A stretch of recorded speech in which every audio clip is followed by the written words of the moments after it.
Masmavi Mutfak'ta hoş geldiniz sevgili arkadaşlarım. Bugün sizlere nişasta yok, yumurta yok, sadece 3 malzemeyle orijinal un kurabiyesi tarifi hazırladım. İnanılmaz bir lezzet. Hemen başlıyorum. İyi seyirler dilerim. Tarifimize ilk olarak 250 gram tereyağımızı tenceremize alıp ocakta eriterek başlayalım. Sevgili arkadaşlarım, bu tarifimizin püf noktası. Tereyağın ayranını alma işlemi bu veya bunu tereyağı sade yağ yapacağız. Yani suyunu alacağız. Birçok terim var ama çok önemli bir işlemdir. Sakın bunu atlamayın. Bakın böyle hafiften köpürmeye başlıyor. Siz karıştırmaya devam edin. Siz karıştırdıkça bakın o köpük gidiyor, aşağı iniyor, üstüne de yağımız çıkıyor. Tam istediğimiz kıvam budur. Bu şekle gelince ocaktan alabilirsiniz. Tekrar size göstereyim, bakın.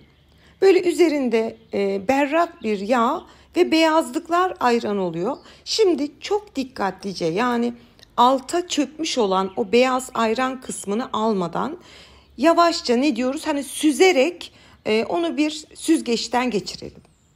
Bu arada çıkan tereyağınız kullandığınız tereyağınızla alakalı. Yani bazı tereyağda çok su var, bazısında az var. Ben biraz sonra size detayları vereceğim.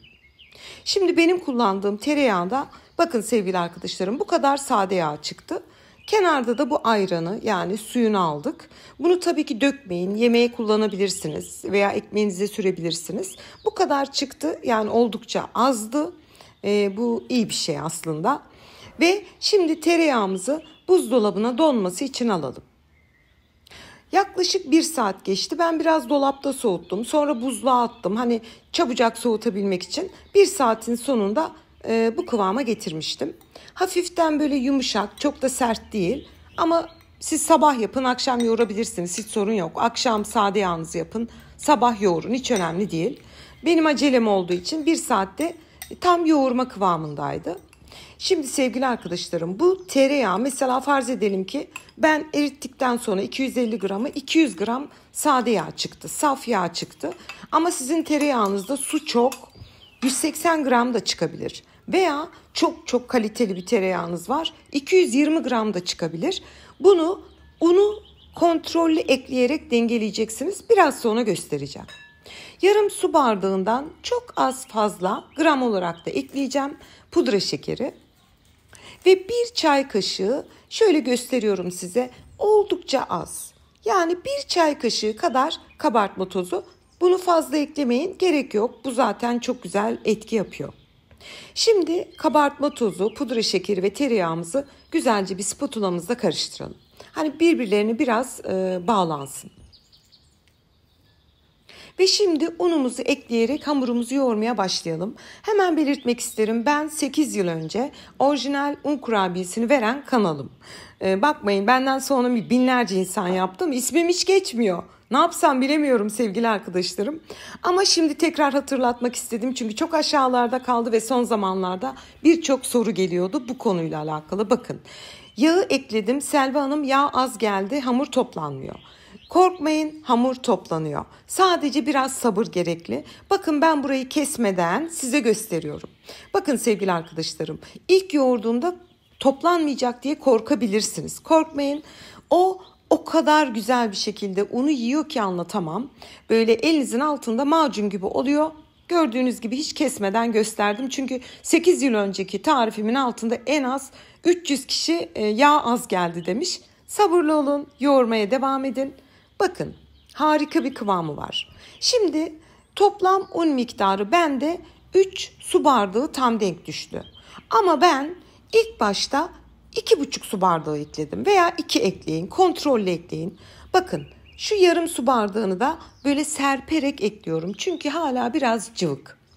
Siz de bu şekilde yapın lütfen. Maksimum 3 su bardağı, minimum 2,5 su bardağı unla kurabiyenizi yoğurabilirsiniz. Ve yaklaşık 3 dakika sonra kurabiye hamurumuzu görüyorsunuz. Böyle bildiğiniz kaymak gibi bir hamur. Zaten hamuru gördüğünüzde diyeceksiniz, bu muazzam bir kurabiye hamuru. Ve şekil vermek için tezgaha çok az un serpiyorum. Hamurdan elime alıyorum. Ben böyle yaptım. Ama siz isterseniz yuvarlak yuvarlak yapın. İsterseniz dondurma aparatıyla yapın. Bunu tamamen size bırakıyorum. Tezgaha aldıktan sonra çok önemli sevgili arkadaşlarım. Hiç elinizle basmayın. Hiç. Sadece gidip gelin. O kendiliğinden açılıyor zaten. Çünkü köpük köpük bir hamur. Basarsanız hamur ezilip gider. Rulo olmaz. Bir çatal yardımıyla açtım. Onu bir rulo yaptım. Üzerine çatalla çizgilerimizi çekip verev bir şekilde bıçakla keserek yağlı kağıt sermiş olduğum tepsiye diziyorum. Bu arada ben bu kurabiyeleri canım babam için yaptım. Çok sever. Memlekete gidiyor kardeşlerim. Ben de babacığım için bunu yaptım. Güzel kutuya paketledim. Bayram hediyesi olarak gidecek. Önümüz bayram. Büyüklerinize bu tarz şeylerle giderseniz inanın ki satın aldığınız bir tatlıdan veya herhangi bir şeyden çok daha makbule geçer. Bunu da belirttikten sonra tarifime tekrar dönüyorum. Yine aynı şekilde silindir yaptım. Çatalla üzerine geçip verev bir şekilde bıçakla keserek tepsiye diziyorum. Yani o kadar mı güzel olur? Benim de en sevdiğim kurabiyelerden bir tanesidir. Un kurabiyesi sevgili arkadaşlarım. İnanın ki böyle ağzınız bir değdi mi 6-7 tane yiyorsunuz. Özellikle bu tarife güveniyorum. Lütfen şayet 8 yıl önce denemeyenler olmuşsa deneyip yazsın. Ama 8 yıl önce görüp deneyenler de ben denemiştim diye yorum yazarsa çok mutlu olurum. Şöyle güzelliklerimizi size gösteriyorum. Kurabiyelerimiz fırına gitmek için hazır. Önceden ısınmış alt üst ayar yani fansız ayar 170 derece fırına verelim. Yaklaşık 20 maksimum 25 derece pişecek. Ben 20 dakika sonra bakın sevgili arkadaşlarım çatlakların nasıl güzel açıldığına. Piştiğini şöyle anlayacaksınız. Elinizle parmağınızla üzerine dokunun. Parmağınıza un yapışıp geliyorsa pişmiş demektir. Ben yaklaşık bir 23 dakika kadar pişirdim ve fırından çıkarıyorum. Kızartmayın asla beyaz kalacak çok önemli. Yani nasıl söylesem size keşke böyle tek tek servis edebilsem. Bu kadar güzel olabilir. Sevgili arkadaşlarım bakın elinizi değdiğinizde unun yapışması lazım. Hatta benim bu tarifimi bir yapın. Daha sonra bir de gidin pastaneden alın. Aradaki farkı görün. Artık yani pastanedekilerini yemeniz mümkün değil. Çünkü böyle bir lezzet yok. Bu tarifi aslında birçok insan vita yağı ile yapıyor. O bir pastacıların kullandığı bir yağ. Ama ben size tereyağı ile yapın diyorum. İçeriğini biliyoruz, tertemiz, ne olduğunu biliyoruz. Ve kurabiyelerimiz sunum için hazır. Hemen şöyle bir servis için hazırladım. Detaylı gösterip ve çok detaylı doku testine geçiyorum. Ve sevgili arkadaşlarım bugün sizlere orijinal un kurabiyesi tarifi hazırladım. Lütfen doku testini çok dikkatli izleyin. İnanılmaz bir konsistensi var yani böyle kıvamı var. Bazen görüyorum un kurabiyesi adı altında bir su bardağı nişastayla kurabiyeler yapılıyor. Onlar un kurabiyesi değil, nişastanın girdiği her kurabiye dağılır. Ama bu tam orijinal un kurabiyesi. Canım babama afiyet olsun. Önümüz bayram, sevdiklerinize ev yapımı bir şeyler götürmek inanın ki satın aldıklarınızdan çok daha makbule geçer. Kıvamına bakar mısınız?